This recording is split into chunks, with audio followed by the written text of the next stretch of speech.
And we turn now to the face behind the latest face transplant. The donor's wife is speaking out for the first time. As you know, the recipient was James Mackey, who was disfigured when he fell into the electrified tracks at a Boston metro station. In April, doctors at Brigham and Women's Hospital in Boston transplanted facial tissue from Dr. Joseph Helfgott, who died after complications from a heart operation. His body could not sustain the transplant. Well, Susan Whitman, his widow, sat with me just the other day to tell us how this family made the decision, and the husband who said he was taught that you give the gift of survival if you can. By any standard, an extraordinary man. Parents survived Auschwitz, came to America, ran a little grocery store, while their son got a PhD at 19, becoming one of the youngest college professors at Boston University. But his whole life battling heart disease, embodying his parents' desire to help others survive. Your husband wanted to live for your son Jacob's bar mitzvah. Yeah, and he did. In no small part thanks to the people at the Brigham and Women. They really kept him going. And he kept himself going, and we kept him going. And it was a Herculean, pure act of sheer will to keep him going for that bar mitzvah. But he made it through. He had said he wanted to donate his organs, but there was something new.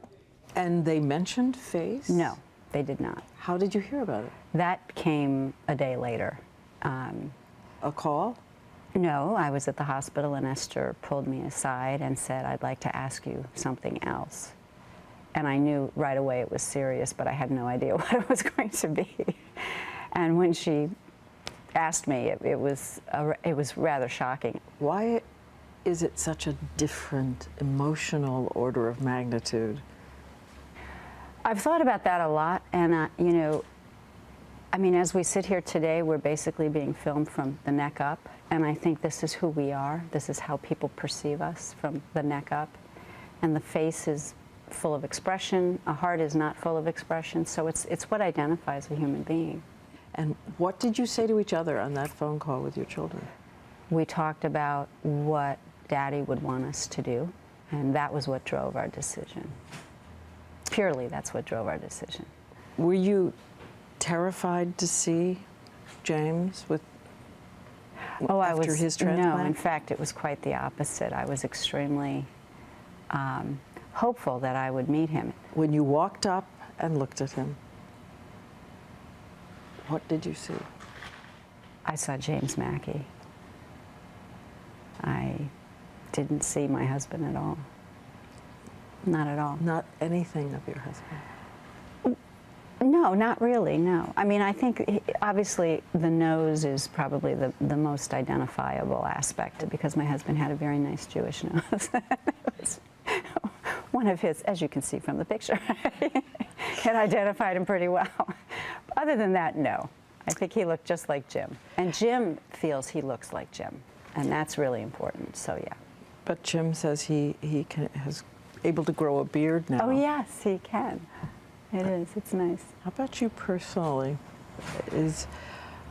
Are the days easier now? No.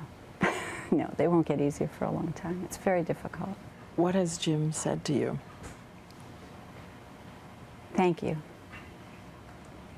Mostly thank you. And he has a great deal of gratitude that he's able to live again. I think people need to realize that this is not a cosmetic operation. This is a life or death operation for these folks. And someday when Jim can smile.